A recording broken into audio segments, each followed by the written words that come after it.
अब स्मृति के बाद जो महत्वपूर्ण है वो महाकाव्य है। स्मृति के क्या बाद महाकाव्य।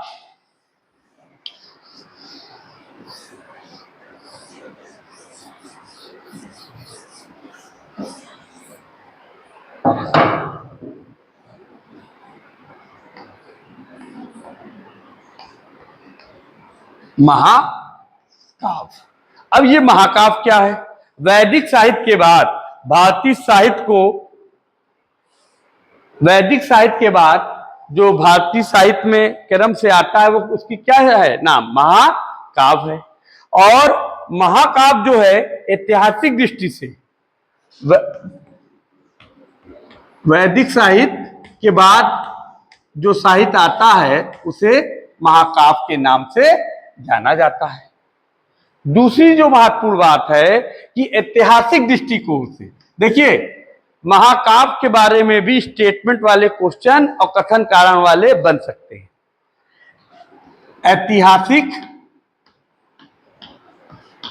दृष्टिकोण से यह महत्वपूर्ण नहीं है क्योंकि इसमें तिथियों का और चीजों का उल्लेख नहीं है। तो महाकाव्य के बारे में दो बातें, एक वैदिक साहित्य, दूसरा ऐतिहासिक दृष्टिकोण से यह महत्वपूर्ण नहीं है। और क्योंकि इसमें जो वर्णित कथा है वो क्या है? काल्पनिक है। क्या है वो? काल्पनिक माना जाता है। महाभारत में जो महाकाव्य में जो उल्लेख है उसे काल्पनिक माना जाता है, ऐतिहासिक दृष्टिकोण से यह सही नहीं माना जाता है। अब दो महाकाव्य हैं, रामायण और महाभारत।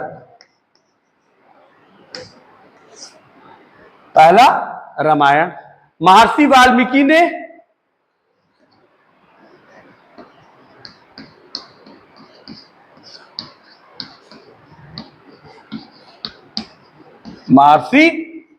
वाल्मीकि इसके रचयिता है। दूसरी बात, इसमें कितने थे? 6000। 6000 से फिर कितने हो गए? 6000 श्लोक थे, 12000 फिर 24000 हो गए। 6000 से 12000 और 24000, ये जब 24000 हो गए तो चतुर्विंशति संहिता, शास्त्रीय संहिता के नाम से इसे जाना जाता है। चतुर्विंशति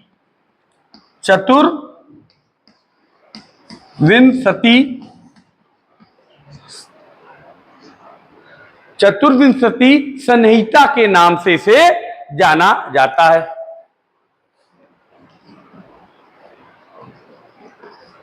संहिता।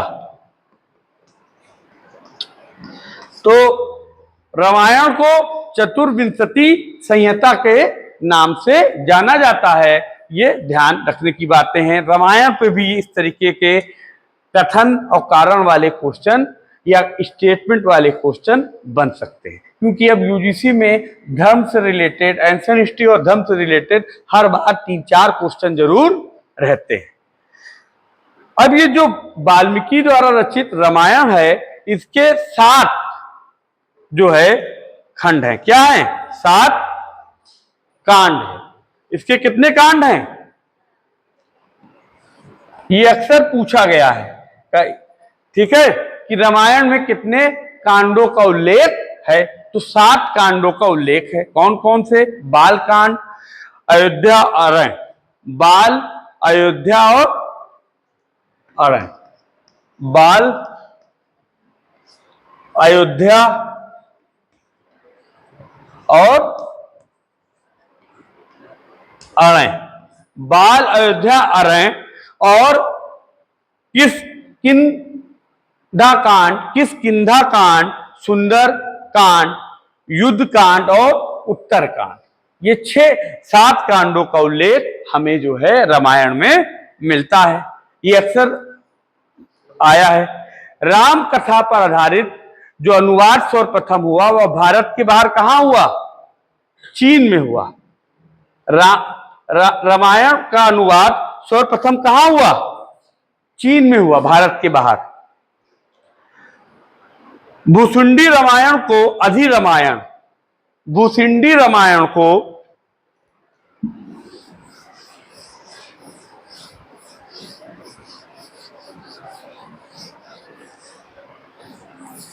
भुसुंडी रामायण को अधिरामायण के नाम से जाना जाता है। और महाकाव्य में रामायण हो गया, अब महाभारत। महाभारत 8,800 श्लोक थे। 8,800। महाभारत क्या है? महाभारत जो है इसकी रचना वेद व्यास ने की थी। महाभारत की रचना वेद व्यास ने की थी। महाभारत से हमको किस चीज की जानकारी मिलती है?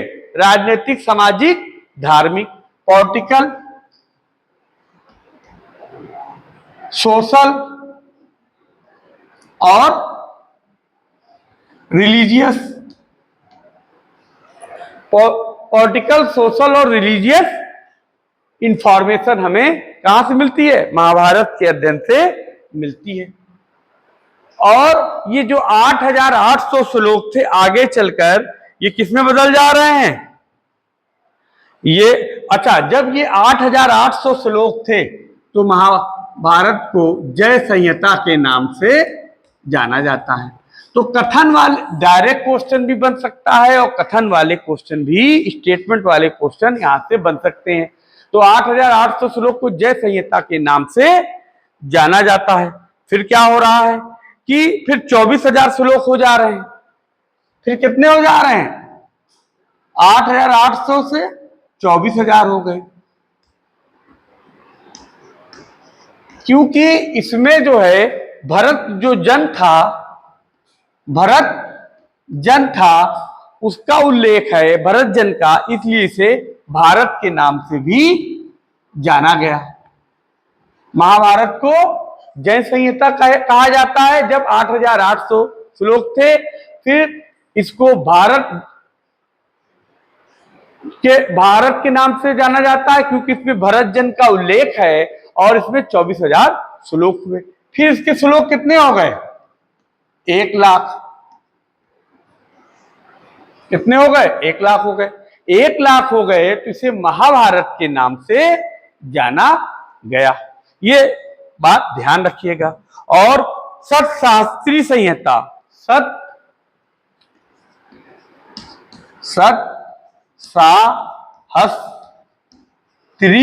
संहिता के नाम से भी इसे जाना जाता है। तो महाभारत को कितने नामों से जाना गया? जय संहिता, भारत के नाम से, और सतशास्त्री संहिता के नाम से जाना गया। 8,800 श्लोक, 24,000, 1 लाख। तो ये सब ध्यान रखिए कि अगर कथन में आए तो गलत इंफॉर्मेशन आपको ध्यान रहे। आगे जो है महाभारत का जो उल्लेख है अश्वलायन गृह सूत्र में मिलता है। महाभारत का उल्लेख कहां मिलता है? अश्वलायन गृह सूत्र। किसमें मिलता है? अश्वलायन गृह सूत्र में मिलता है। महाभारत का उल्लेख अश्वलायन गृह सूत्र में मिलता है। और जो है महाभारत में 18 पर्व का उल्लेख है। कई जगह एग्जाम में कंपटीशंस के पूछे गए हैं कि महाभारत में कितने पर्वों का उल्लेख है? 18 पर्व का। ये 18 पर्व कौन कौन से हैं? आदि, सभा, वन, विराट। आदि, सभा, वन, विराट, उद्योग, भीष्म, द्रोण, कर्ण, सल, सौप्तिक, स्त्री, शक्ति, अनुशासन, अश्वमेध। अनुशासन और अश्वमेध। आश्रमवासी, मौसल, महाप्रस्थानिक और स्वर्गारोहण। ये 18 पर्व का उल्लेख इसमें हमें देखने को मिलता है। ये भगवत गीता है।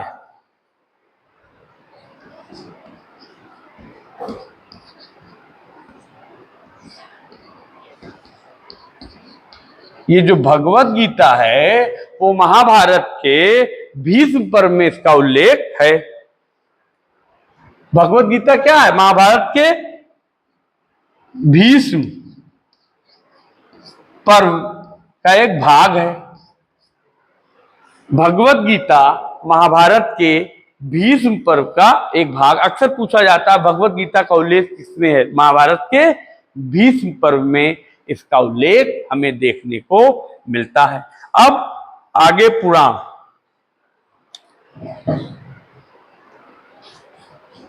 महाकाव्य के बाद पुराण।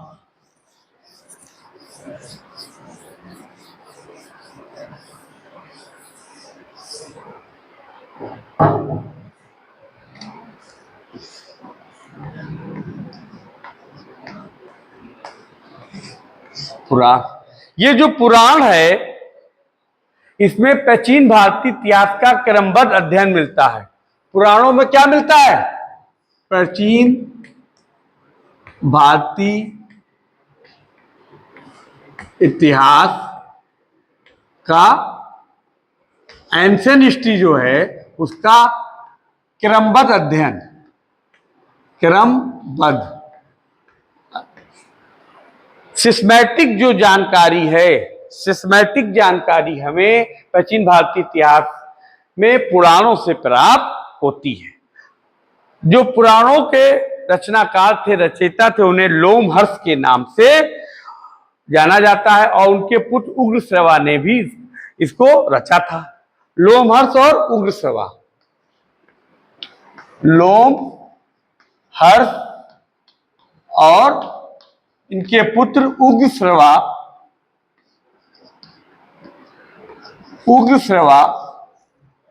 लोमहर्ष और उग्रश्रवा को इनका पुराणों का रचनाकार कहा जाता है।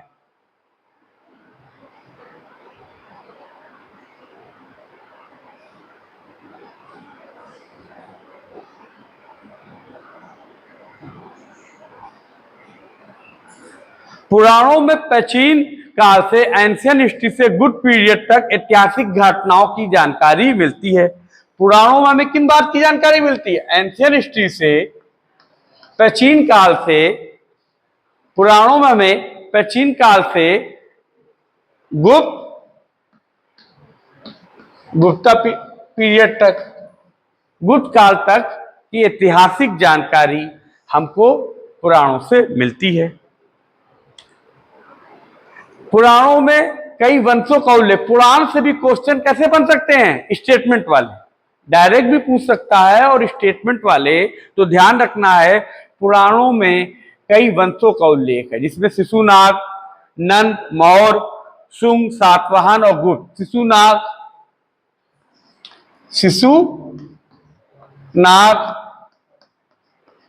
नंद, मौर्य, शुंग और गुप्त पीरियड, इन सब का उल्लेख हमें पुराणों से मिलता है। 6ठी शताब्दी ईसा पूर्व, 600 बीसी के इतिहास को जानने का एकमात्र स्रोत पुराण है। 600 बीसी तक के इतिहास को जानने का एकमात्र स्रोत पुराण है। पुराणों में 5 लक्षण बताए गए हैं। पुराणों के 5 लक्षण हैं। कौन कौन से हैं?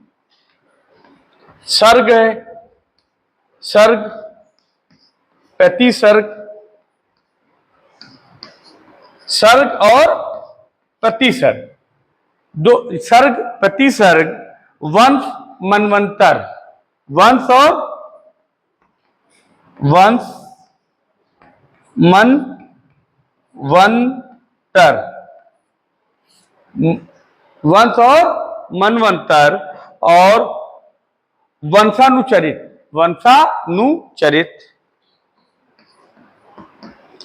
वंशानुचरित।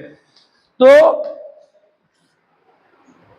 इसके पुराणों के 5 कैरेक्टरिस्टिक, लक्षण, फीचर्स बताए गए हैं जिसमें पहला सर्ग है, दूसरा प्रतिसर्ग है, वंश है, मनवंतर है, वंशानुचरित। अक्सर पूछा गया है कि पुराणों के कितने लक्षण हैं, कौन से पुराणों के लक्षण नहीं है। तो 4 दे के एक कुछ और डाल दिया और कंफ्यूजन पैदा किया। सर्ग, प्रतिसर्ग, वंश, मनवंतर, वंशानुचरित है। अब पुराण कितने हैं? 18 पुराणों का उल्लेख मिलता है। पुराण अक्सर संख्या दे दिया, पुराणों की संख्या 16 है।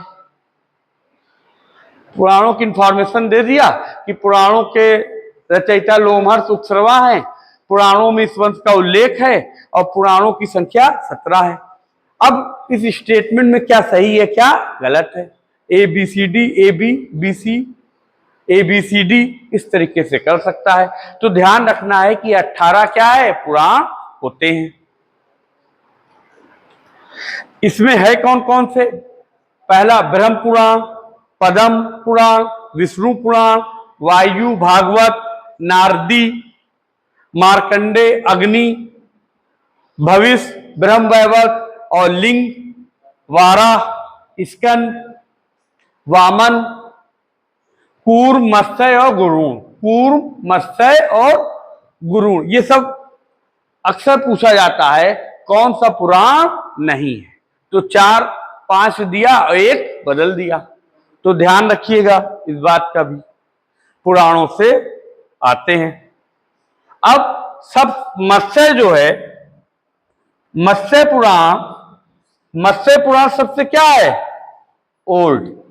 सबसे पुराना जो पुराण है उसे मत्स्य पुराण के नाम से, प्राचीन पुराण मत्स्य पुराण है। ये भी अक्सर पूछा जाता है कौन सा पुराण सबसे प्राचीन है। फिर आगे जो है, जो मत्स्य पुराण है ये सातवाहन वंश के बारे में जानकारी देता है।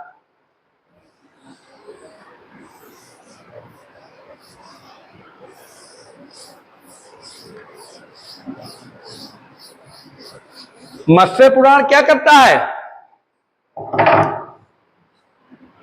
मिलाने को आता है। ये मत्स्य पुराण सातवाहन डायनेस्टी, सातवाहन वंश, सातवाहन डायनेस्टी के बारे में मत्स्य जो पुराण है वो इंफॉर्मेशन देता है। इसके साथ साथ विष्णु पुराण में मौर्य वंश और गुप्त वंश का उल्लेख है। विष्णु पुराण में मौर्य और गुप्त वंश का उल्लेख है। तीसरा जो पुराण है महत्वपूर्ण, वायु पुराण। वायु पुराण में शुंग और गुप्त वंश का उल्लेख है। तो वायु पुराण में शुंग डायनेस्टी और गुप्ता डायनेस्टी का मेंशन किया गया है। विष्णु पुराण में मौर्य डायनेस्टी और गुप्ता डायनेस्टी का उल्लेख है। सातवाहन डायनेस्टी मत्स्य में है। ये मिलाने को भी आता है और डायरेक्ट भी पूछ लिया जाता है। तो ये इंफॉर्मेशन आपको ध्यान रखनी है। अब कभी कभी पूछता है इन पुराणों में सर्वाधिक ऐतिहासिक महत्व के कौन से? ठीक है, एक इसमें और जोड़ लीजिए, भागवत। ठीक है, मत्स्य, विष्णु, वायु और भागवत, ये चारों क्या है? ये चारों सर्वाधिक ऐतिहासिक महत्व के हैं। ये क्या है? मोस्टली जो है हिस्टोरिकल इंपॉर्टेंस के, ये जो है कहने का मतलब है कि ये मत्स्य, विष्णु, वायु और भागवत 4 पुराण, अक्सर पूछा जाता है इन पुराणों में से कौन सा पुराण ऐतिहासिक महत्व का है, या किन पुराणों में